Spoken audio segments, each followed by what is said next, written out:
Ave María Purísima. No podemos terminar el conocimiento, el acercamiento a la vida pública de Jesús sin afrontar un elemento constitutivo, característico de esa vida pública: los conflictos. No hay que olvidar que Cristo murió crucificado. Es decir, en los conflictos no se presentaron por sorpresa y de repente, sino que estuvieron presentes en toda su vida, desde la huida a Egipto, y estuvieron presentes además de forma creciente, de tal manera que incluso pareció que en algún momento el Señor iba a morir, en Nazaret, por ejemplo, pero sobre todo a manos de los sacerdotes o de los fariseos, y en más de una ocasión él, que entendió que aún no había llegado su hora, quizá porque le quedaban cosas que enseñar, pues se tuvo que retirar de Jerusalén para evitar precisamente que le apresaran. Aunque no vamos a entrar en la etapa final, porque eso está reservado cuando estudiemos la muerte y resurrección de Cristo, sí cómo se fue preparando esa etapa final. Desde la huida a Egipto hasta la muerte en la cruz, es decir, desde el inicio hasta el final, los conflictos estuvieron presentes en la vida de Cristo. Algunos de estos conflictos le fueron impuestos, otros pudo haberlos evitado, dejando de curar en sábado, por ejemplo. Y otros los buscó deliberadamente, como la purificación del templo. La lección común a todos ellos es que hay que evitar todos los problemas que se puedan evitar, pero no a cualquier precio. Esta es la gran enseñanza que nos da. Evitar todos los problemas posibles, pero no a cualquier precio. Y que cuando las consecuencias de haber tomado determinadas opciones llegan, hay que saber afrontarlas confiando en Dios y llegando hasta las últimas consecuencias. Decía San Ignacio de Antioquía, que murió más o menos en torno al año 100, decía, era obispo de Antioquía y tiene una enorme cantidad de cartas que fue escribiendo mientras le llevaban prisionero desde Antioquía hasta Roma, donde le martirizaron. Cartas preciosas, antiquísimas, por lo tanto, escritas muy poco después del Apocalipsis. Y decía, cuando llega la hora de la persecución no hacen falta grandes discursos, sino grandeza de ánimo. Este era el que decía, soy trigo de Cristo y tengo que ser molido por los dientes de las fieras. Qué barbaridad, ¿no? Estos grandes que no tuvieron miedo a la tortura, porque a la muerte es más fácil no temerla, pero a la tortura. Los seguidores de Cristo no somos buscapleitos. Amamos la paz, trabajamos por la paz, pero tenemos siempre presentes las palabras de Jesús como una advertencia que nos indica que lo que a él le sucedió nos pasará a nosotros. ¿Creéis que estoy aquí para dar paz a la tierra? No, os lo aseguro, sino división. Porque desde ahora habrá 5 en una casa y estarán divididos, 3 contra 2 y 2 contra 3. Estarán divididos el padre contra el hijo y el hijo contra el padre, la madre contra la hija y la hija contra la madre, la suegra contra la nuera y la nuera contra la suegra. Por eso es un grave error no preparar a los cristianos para afrontar el martirio, porque de una u otra manera, a través del derramamiento de sangre o mediante las críticas, siempre nos va a alcanzar. Y eso no será una desgracia, sino una bendición. Vamos a ir viendo algunas de las crisis que se presentaron, de los conflictos que se presentaron con Jesús. El primero, no necesariamente en orden de aparición, el primero que vamos a tratar es el llamado la crisis del pan de vida. Es cuando él habla de la Eucaristía. Bueno, está recogida por San Juan en el capítulo 6. San Juan sitúa este momento de la vida de Jesús en una época relativamente temprana de su vida pública, en medio de la habitual contienda con los fariseos.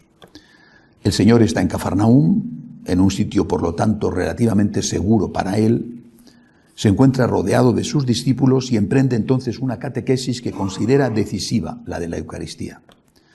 Aunque tuvo que esperar hasta la última cena para llevar a cabo la transformación del pan y el vino en su cuerpo y en su sangre, ya con mucha anticipación comenzó a preparar a los suyos para este extraordinario misterio.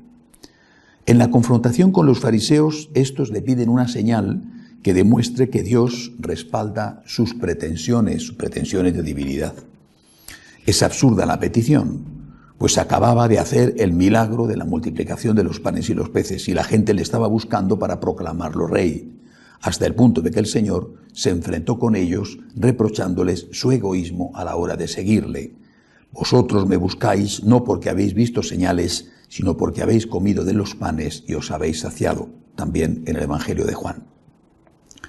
Los fariseos, por lo tanto, se comportaban como irreductibles enemigos de Cristo, de forma que hiciera lo que hiciera, le iban a pedir más pruebas y al final seguirían sin creer en él. Estaban hablando del maná que Dios dio a los israelitas para que sobrevivieran durante la travesía del desierto del Sinaí, y en ese contexto el Señor decidió que había llegado la hora de introducir el tema de la Eucaristía. La primera afirmación, yo soy el pan de vida, causó estupor a los judíos, pero no por identificarse con el pan, sino porque había añadido que había bajado del cielo. Jesús actúa entonces con una característica típica de él. Cuando había un conflicto, en lugar de dar marcha atrás para quitar importancia a sus palabras o eliminar aquello que había molestado o extrañado a sus oyentes, no solo insiste, sino que de alguna manera les provoca, yendo más allá de lo que había dicho al principio. El viejo sistema de no quieres caldo, pues te vas a tomar un par de tazas. Y así afirma 2 veces más que Él es el pan de vida y que es el pan vivo bajado del cielo. Además de decir explícitamente que había que comer de Él, que era ese pan para tener la vida eterna.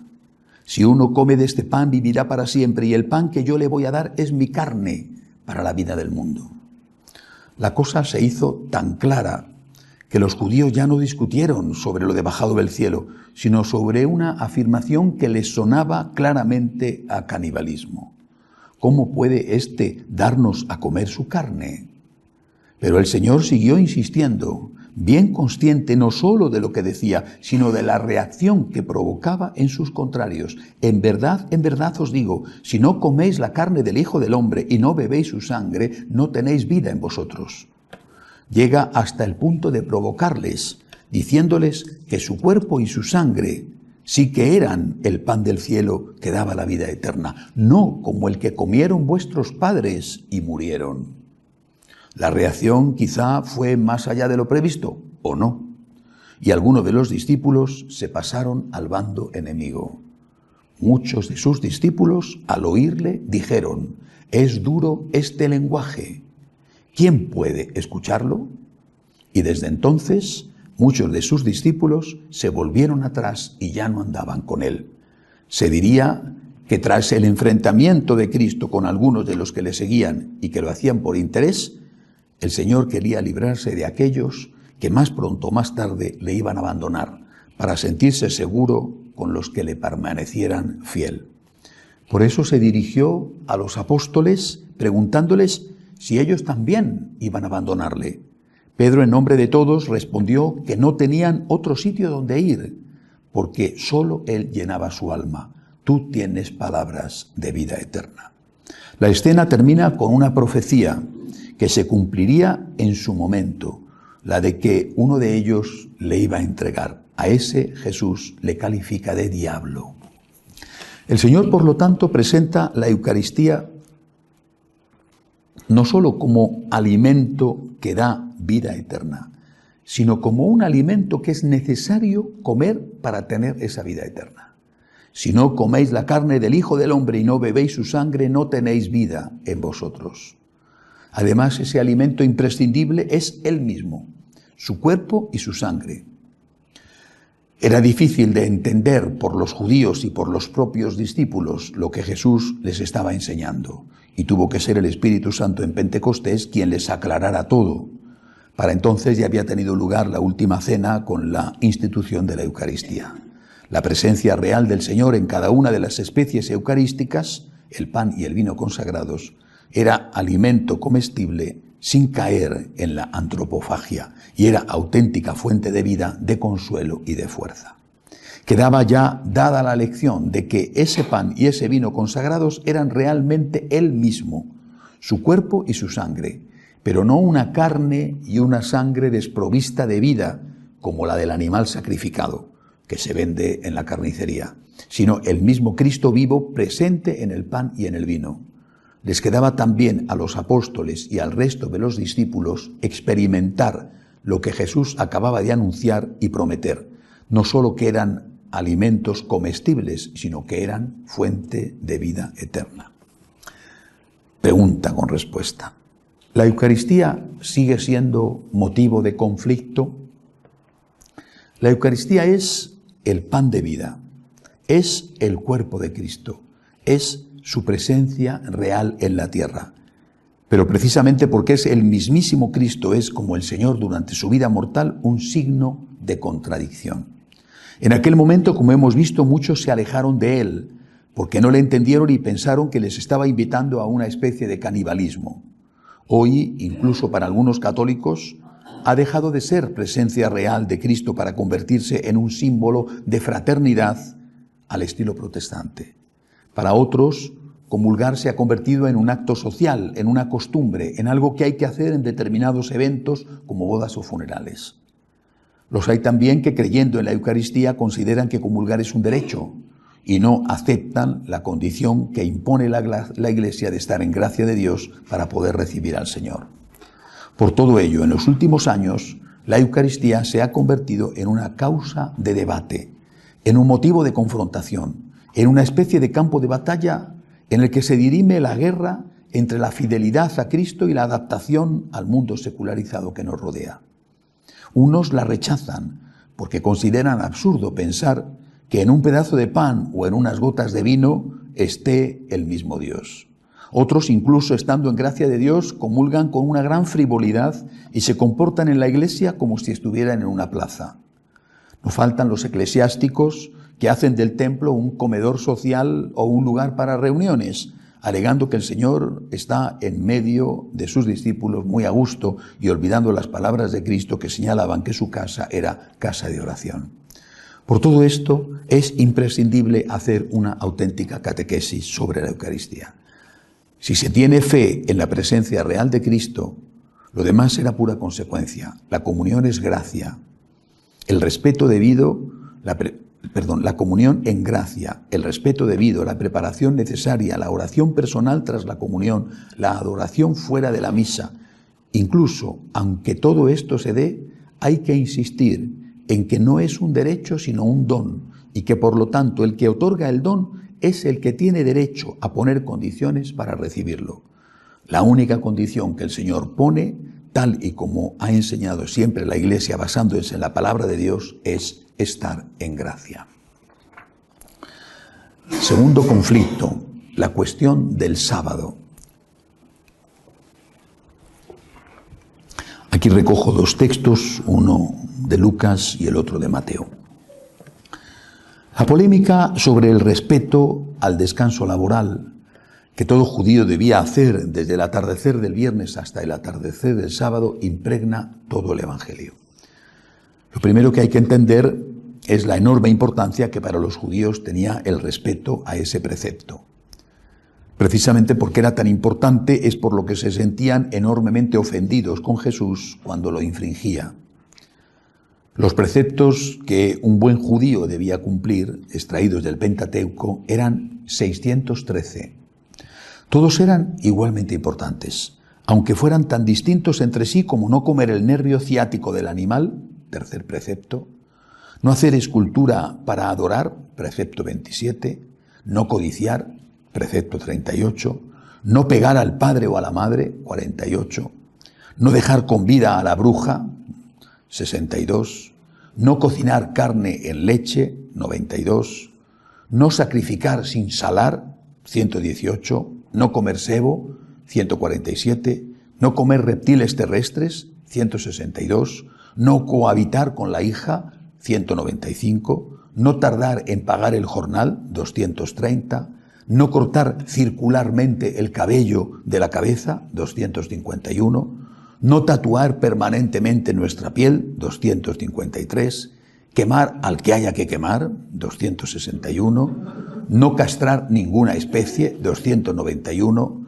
no desposar al idólatra, 427, no arrancarse el cabello a causa de un difunto, 468, estoy haciendo una selección, El rey no poseerá mujeres en exceso, 501, no destruir árboles comestibles, 529, no vender a la bella cautiva, si era fea la podías vender, 533, que no vista el varón ropa de mujer, 543, no prestar a interés a un israelita, si no es israelita, sí, 572, prestar al gentil a interés, ahí se había que prestarle, 573, o no perdonar al perseguidor, 601. Vamos a ver, a nosotros nos resulta no solamente ridículo, sino absurdo, que sea igual de grave pegar a tu padre o a tu madre, que lo hice aquí, no pegar al padre o a la madre, precepto 48, con no cortarte el cabello circularmente, por ejemplo.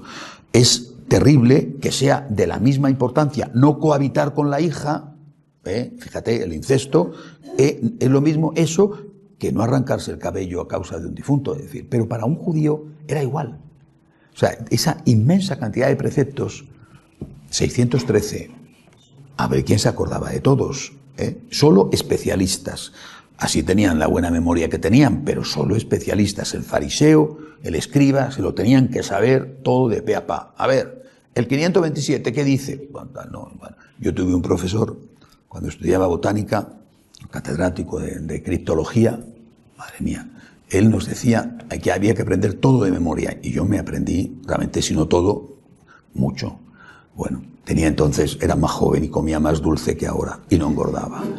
Aprendí de memoria, vamos, todo, pero él decía que para ejercitar la memoria se había aprendido la guía telefónica. Entonces había guías telefónicas, os acordaréis, primero había 2, en mi época había 3.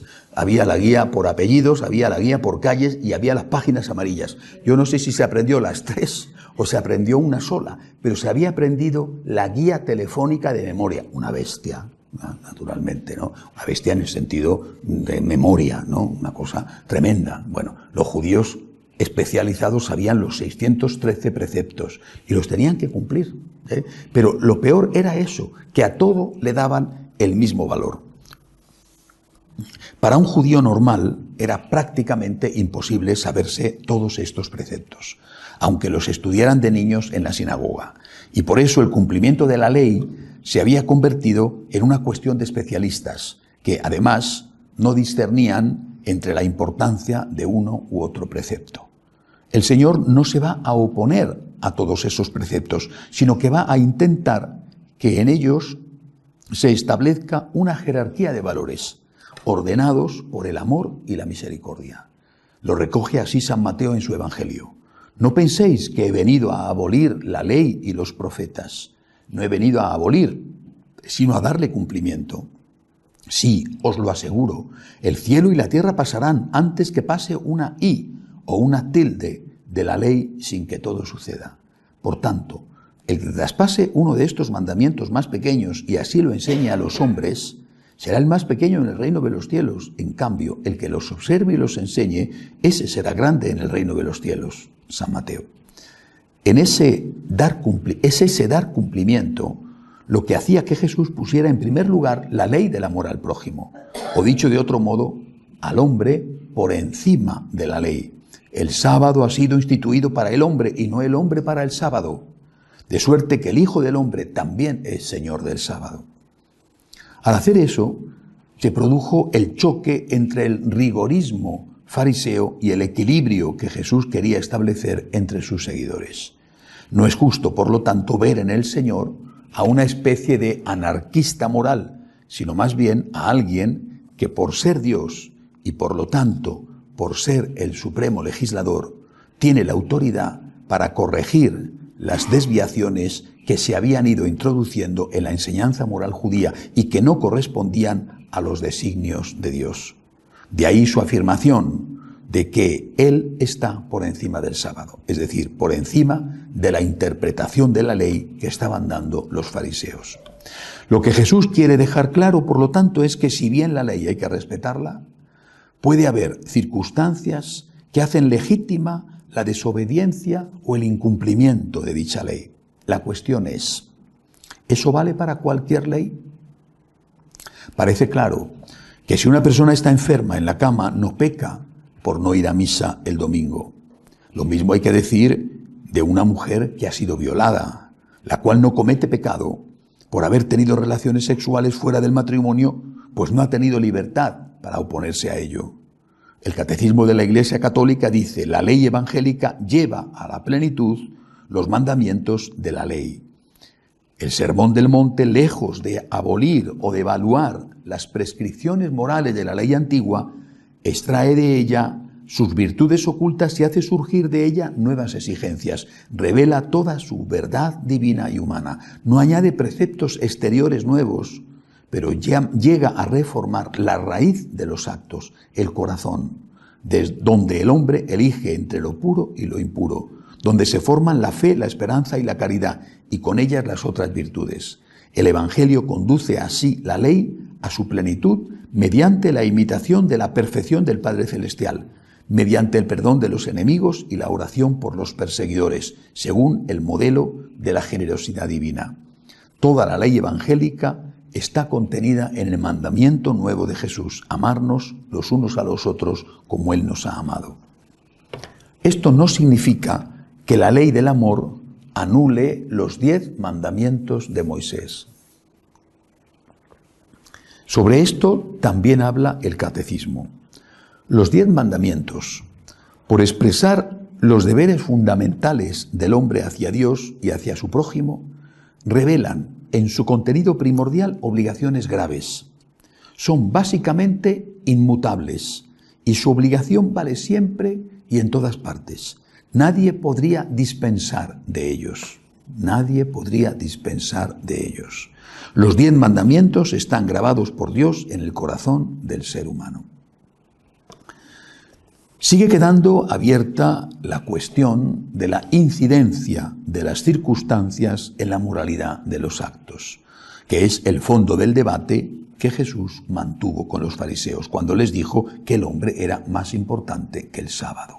Es decir, cuando nos plantean, en función de esta circunstancia, esta persona no peca al hacer esto, o debido a esta circunstancia, esta persona puede hacer esto otro, entonces tenemos que preguntarnos si las circunstancias modifican la moralidad de los actos, de todos los actos o solamente de algunos de esos actos. O sea, Jesucristo, cuando establece el valor de la circunstancia, en el caso del sábado está claro, no rompe el sábado por el sábado, Él respeta el sábado, pero cuando se encuentra con un enfermo al que tiene que curar porque va de camino y mañana no le va a poder curar, porque no le va a ver por él o por el enfermo, entonces rompe el sábado. Pero no es lo mismo, vuelvo a repetir, cortarte el cabello circularmente que pegar a tu padre. O sea, las circunstancias permiten incumplir todos los mandamientos o solamente algunos preceptos que son importantes pero menos importantes. Esta es la cuestión y es la cuestión que también hoy se dirime, se trata, ¿no? Cuando decimos que se puede no ir a misa el domingo, que es un mandamiento ligado a un pecado mortal, cuando estás enfermo en la cama, eso lo aceptamos todos y la Iglesia lo ha aceptado desde siempre. Pero esa aplicación de una circunstancia para quitar gravedad a un acto, si no vas a misa el domingo cometes un pecado mortal. Pero esa circunstancia no puedo ir, estoy en la cama. Esa circunstancia evita que cometas un pecado mortal aunque hagas ese acto. O toda relación sexual fuera del matrimonio es un pecado mortal. Y digo, bueno, muy bien, estupendo, estoy de acuerdo, pero me han violado. ¿He cometido pecado? Bueno, ¿por qué? Porque no has tenido libertad. Bueno, esto es lo que tenemos que ver, eso es lo que tenemos que discernir. Pero eso vale para todo, porque si eso vale para todo, es decir, si la circunstancia modifica la moralidad de las cosas, al menos para la persona, entonces llegamos al relativismo, de que las cosas no son objetivamente malas o buenas, sino que las cosas son malas o buenas en función de lo relativa que sea esa cosa para ti, en función de la circunstancia que tú tengas. Sigue quedando abierta, por lo tanto, la cuestión de la incidencia de las circunstancias. El catecismo dice sobre esto: las circunstancias, comprendidas en ellas las consecuencias, es decir, estoy casada o casado, quiero comulgar, necesito comulgar, tengo muchas ganas de comulgar, pero estoy casado por lo civil. O bien, no me he casado, vivo con otra persona. Y vivo con ella no como hermano y hermana, me refiero, o casado por lo civil, pero viviendo con la otra persona no como hermano y hermana. Yo querría comulgar. Estoy dispuesto o dispuesta incluso a la castidad. Pero la otra persona, mi cónyuge o mi compañero, me ha dicho: yo la castidad no la voy a respetar, porque no soy capaz o porque no quiero. Así que tenemos dos opciones: o tenemos relaciones o rompemos. ¿Tú quieres comulgar? Para eso tienes que vivir la castidad conyugal. Yo no la puedo o no la quiero respetar, no tengo tu religión, no tengo tus principios, me da exactamente igual lo de la comunión. Y por lo tanto, si tú insistes en eso, nos tenemos que separar. Vale, nos tenemos que divorciar o separar si no están casados. Viene la siguiente cuestión: pero tengo niños pequeños. Entonces, ¿qué hago?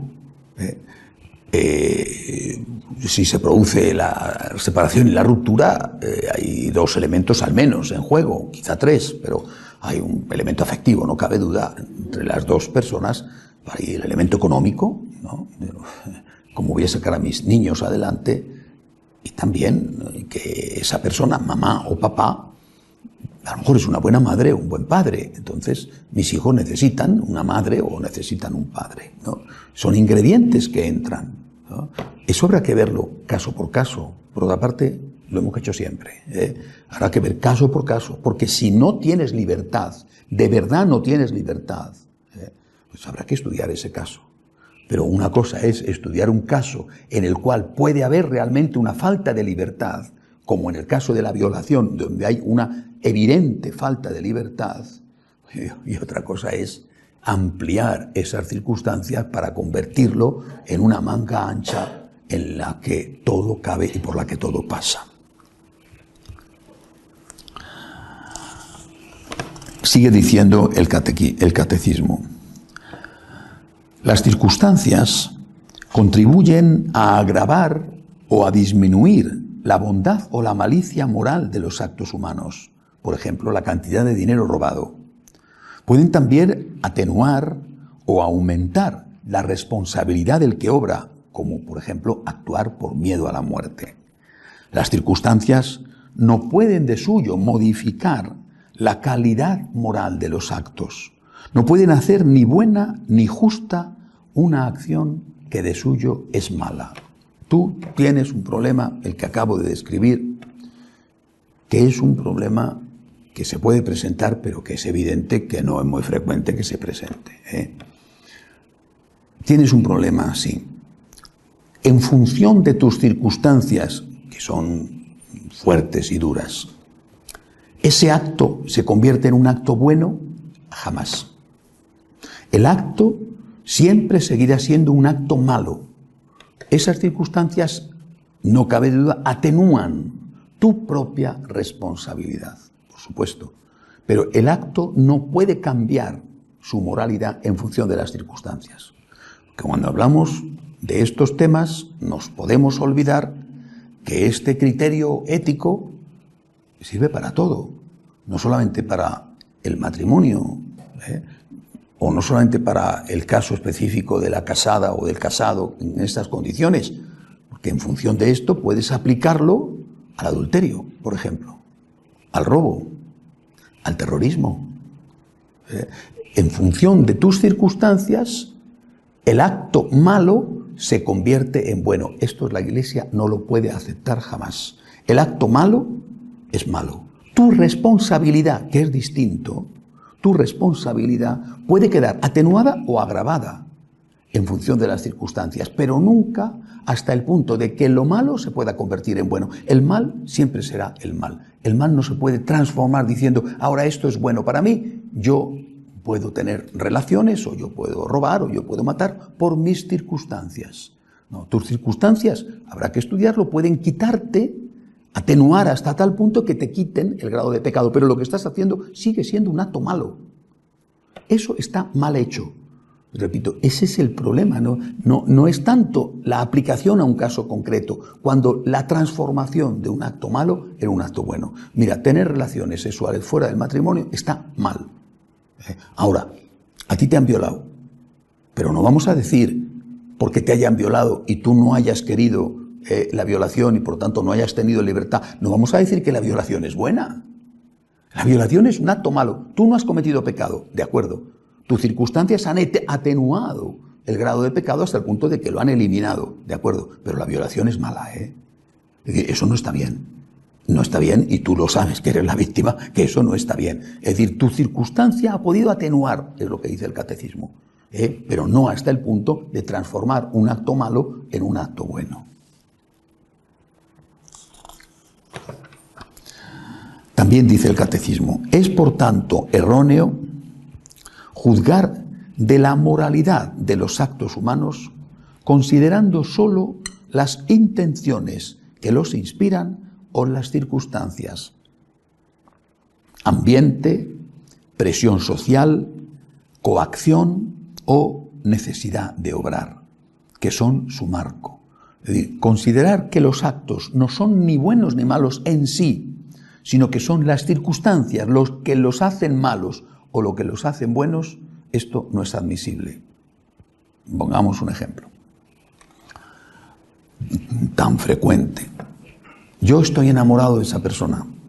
Estoy enamorado y creo que es un amor sincero, auténtico, etc. Bueno, después de unos años resulta que se odian, pero en fin, en ese momento se comen a besos en mitad de la calle. Bueno, yo estoy enamorado de esa persona y como yo estoy enamorado de esa persona, puedo hacer lo que quiera. Puedo tener relaciones con el consentimiento, obviamente, de esa persona.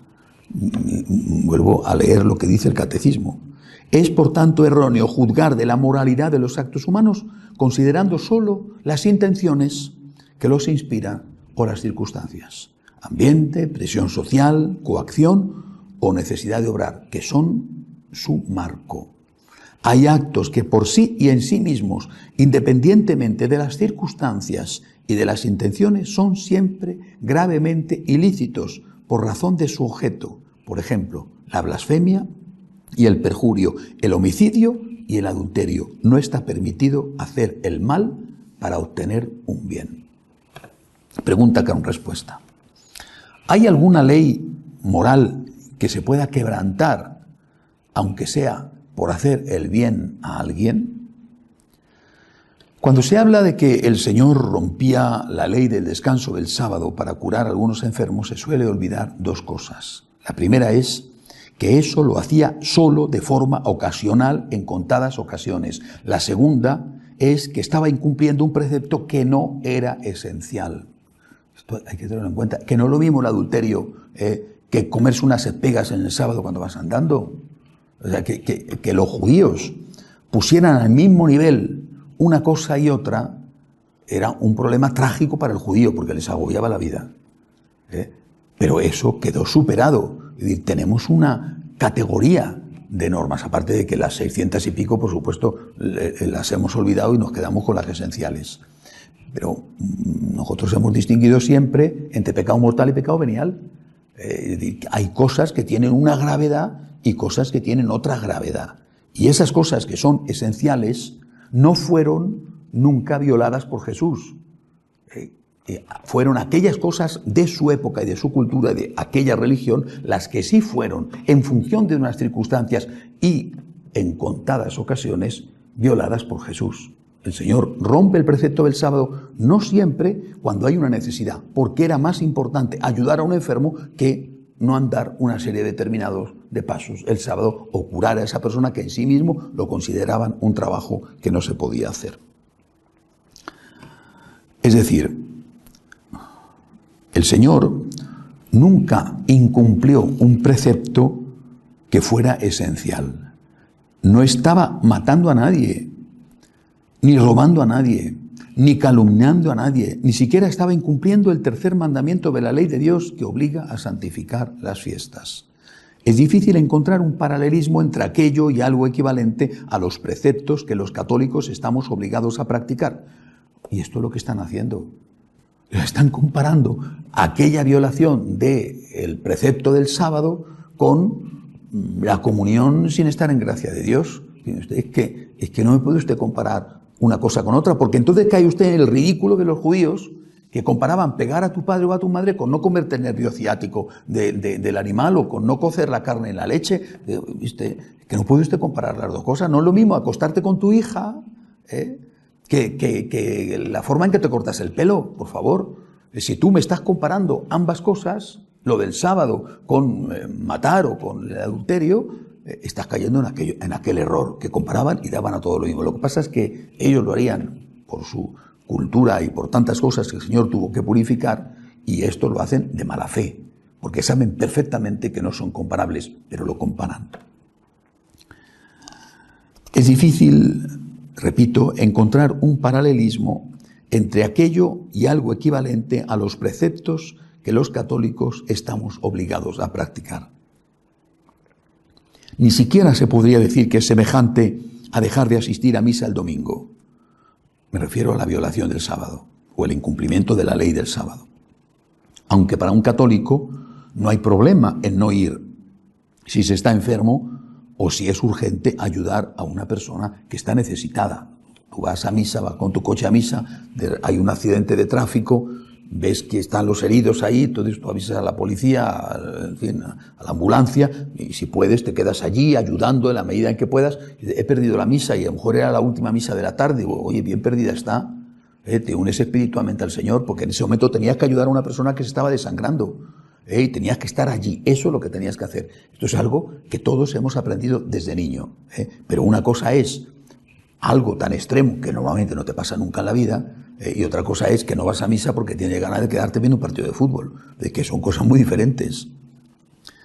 Quizá el equivalente con aquella ley del sábado sería no cumplir con la abstinencia del viernes o con el ayuno del miércoles de ceniza o del viernes santo.